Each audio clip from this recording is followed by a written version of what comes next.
Harry Potter and the Philosopher's Stone, Chapter 15, The Forbidden Forest.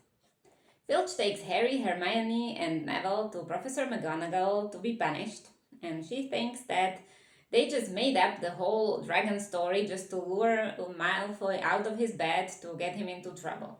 She decides to take 50 points for each of them from Gryffindor, so Harry is horrified that Gryffindor will lose 150 points because of this.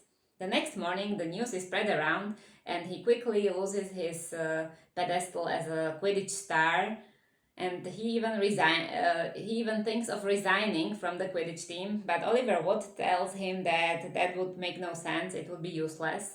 So he decides to stay out of trouble as much as possible.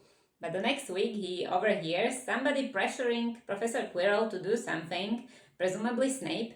He discusses it with his friends, but they aren't able to come up with any action plan.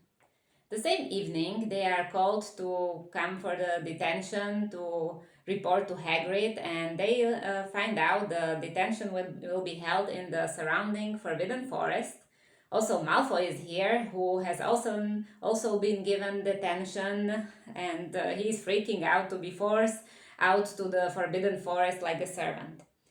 Hagrid shows them some traces on the ground of the freshly killed unicorn, some blood, and they will go to the Forbidden Forest to find out what's been going on. They split into two groups.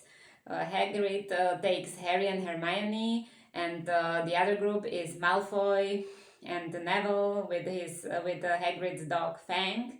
They go deep into the forest, and Harry notices soon that there is some trouble in the other group. And Hagrid finds out that it's just been Malfoy playing some tricks on Neville, so he sends Harry off with Malfoy and takes Neville with him.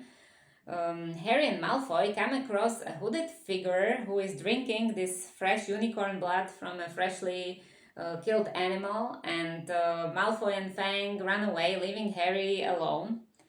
And Harry is rescued by a centaur called Firenze, who takes him back to Hagrid, and on the way, Harry learns that this hooded figure is Voldemort, who has been drinking unicorn blood to sustain himself until he can obtain the Philosopher's Stone.